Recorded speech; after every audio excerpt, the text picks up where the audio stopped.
لوگ برا کہتے ہیں تو ہم آگے سے کیا کرتے ہیں؟ دعا دیتے ہیں. وہ دکھ دیتے ہیں تو ہم کیا کرتے ہیں؟ سہ جاتے ہیں. وہ لوگ گالیاں بھی دیتے ہوں گے, لوگ لعن طعن بھی کرتے ہوں گے, لیکن لعن طعن کا جواب مسیح کے لوگ لعن طعن کے ساتھ اور بد دعاؤں کے ساتھ اور گالی گلوچ کے ساتھ نہیں دے سکتے. میرے خیال میں ہمارا یہ طریقہ کار نہیں ہے. اچھا ایک بات ہے, جو پرانی نیچر ہے نا ہمارے اندر, وہ چاہے گی کہ ہم بھی ویسے ریئیکٹ کریں جیسے ہمارے ساتھ ہو رہا ہے. ہمارا دل چاہے گا. ایک آدمی تھا جس لڑ پڑا کوئی دوسرے کے تھا, اس نے کہا اگر میں نے توبہ نہ کی ہوتی تو میں نے تیرا سر پھاڑ دینا تھا. میرا دل یہ چاہ رہا ہے کہ میں تیرا سر پھاڑ دیتا, یہ تبلا ہی میں نے تیرے سر میں مارنا تھا. تو مطلب یہ کہ انسان ہوتے ہوئے آپ کے اندر جو پرانی نیچر ہے وہ تو سر اٹھائے گی. آپ کا دل چاہے گا کہ میں ویسے ریئیکٹ کروں. یہ ہے مطلب جسم کی خواہشوں کا انکار کرنا. یہ ہے مطلب جب بائبل کہتی ہے نا میں اس بدن کو مارتا کوٹتا اور اسے قابو میں رکھتا ہوں. اس کو کہتے ہیں خود ضبطی, اپنے آپ پر سیلف کنٹرول جس کو کہتے ہیں. اپنے آپ جو اپنے جسم پر ضابط ہے وہ اس سے زیادہ مضبوط ہے جو شہر کو فتح کر لیتا ہے. بائبل کے اندر لکھا ہے. یعنی آپ کا دل چاہے گا کہ میں اینٹ کا جواب پتھر سے دوں, لیکن آپ نے کرنا کیا ہے؟ اس گھڑی آپ نے جسم کا انکار کرنا ہے اور روح کی تابعداری کرنی ہے. ان ساری باتوں میں جب آپ پر ظلم و ستم بھی ہو رہے ہو, ہم نے ایسے لمحوں پر برداشت کرنا ہوگی, دعا کرنی ہوگی اور ان کے لیے برکت چاہنی ہوگی. لعن طعن کر سکتے ہیں؟ نہیں کر سکتے. اوکے, ایک حوالہ پڑھیں. پولس رسول تھا, پیشی اس کی ہو رہی تھی, اعمال 23واں باب. اگزامپل ہے پولس رسول کی. اعمال 23واں باب پہلی 5 آیتیں.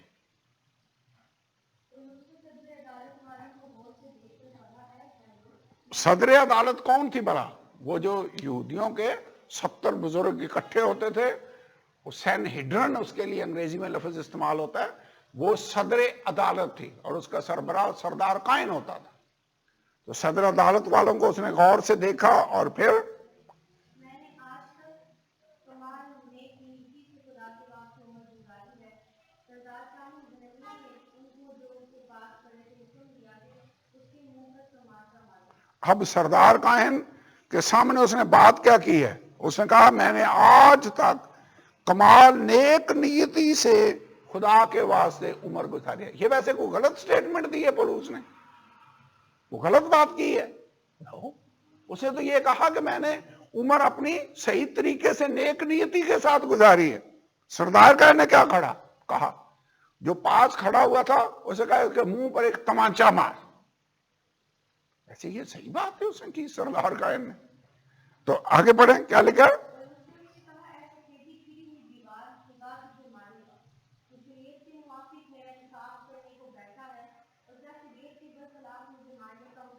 اب پولس نے آگے سے کہا سفیدی پھری ہوئی دیوار خدا تجھے مارے گا کیونکہ تو بیٹھا انصاف کرنے کو ہے اور شریعت کے برخلاف کہتا ہے مجھے مارنے کو حکم دیتا ہے. 4 آیت.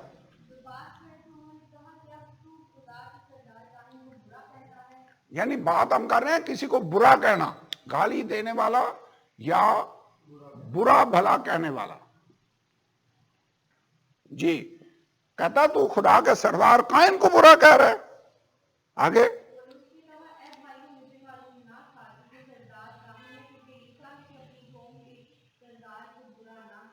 جی ہاں, پولس نے فوراً معذرت کی. اس نے کہا سوری مجھے پتہ ہی نہیں تھا کہ یہ تو سردار قائن ہے, چونکہ بائبل میں آیت ہے, حوالہ ہے خروج 22واں باب اور 28ویں آیت کا اس نے ریفرنس دیا. خروج 22 باب کی 28ویں آیت ہے. اسے کہا وہاں آرڈر ہے کہ اپنی قوم کے سردار کو برا نہ کہے، برا بھلا نہیں کہنا.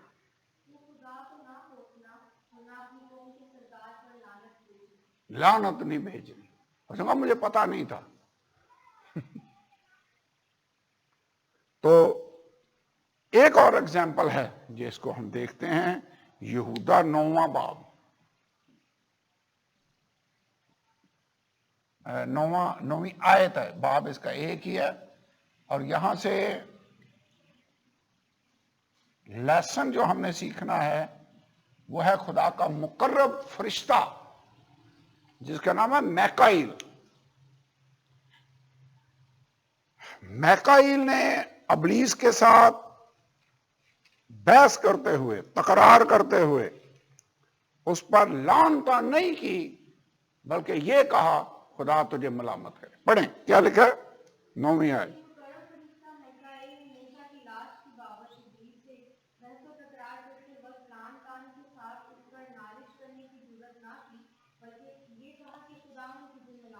یہ کہا کہ خدا ہی تجھے ملامت کرے. ویسے میکائیل سے ہمیں سبق سیکھ لینا چاہیے. اتنا پاورفل فرشتہ ہے، خدا کا آرک اینجل ہے، لیکن ہوا یہ کہ اس نے لعن طعن نہیں اس پر کی، بلکہ کیا کہا خداوند تجھے ملامت کرے. 10 آیت پڑھیں. لکھا لیکن ہمارے جو لوگ ہیں، یہ لوگ کہتا مگر یہ جن باتوں کو نہیں جانتے ان پر لعن طعن کرتے ہیں. حالانکہ میکائیل کو سب پتا تھا، نالج کے باوجود اس نے ابلیس پر لعن طعن نہیں کی، نالش نہیں کی. کہتا یہ مگر یہ جن باتوں کو نہیں جانتے ان پر لعن طعن کرتے ہیں، اور جن کو بے عقل جانوروں کی طرح طبعی طور پر جانتے ہیں ان میں اپنے آپ کو خراب کرتے ہیں. ویسے ہمیں لعن طعن کرنی چاہیے پھر. میرے خیال میں یہ بڑی زبردست اگزامپل ہے، اور یہ لکھ رہے ہیں کہ میکائیل سے سبق حاصل کریں. یہ ہے بڑی اچھی اگزامپل کہ اس نے اتنی پاور ہونے کے باوجود اس نے لعن طعن نہیں کی. دوسرا پطرس 2 باب 10 اور 11 آئے. دوسرا پطرس 10 باب، نہ 10 باب نہیں ہے، دوسرا باب 10 اور 11 آئے. جی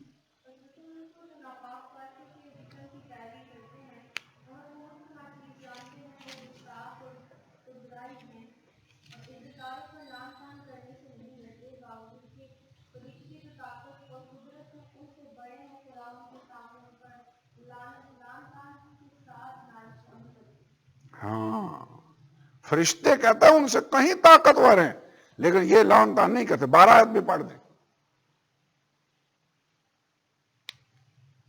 12ویں آیت بھی پڑھ دیں.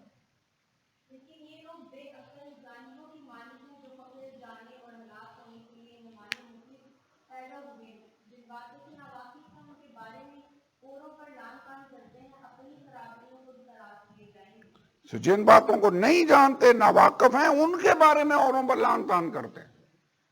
اب پطرس نے بھی اور یہودا نے بھی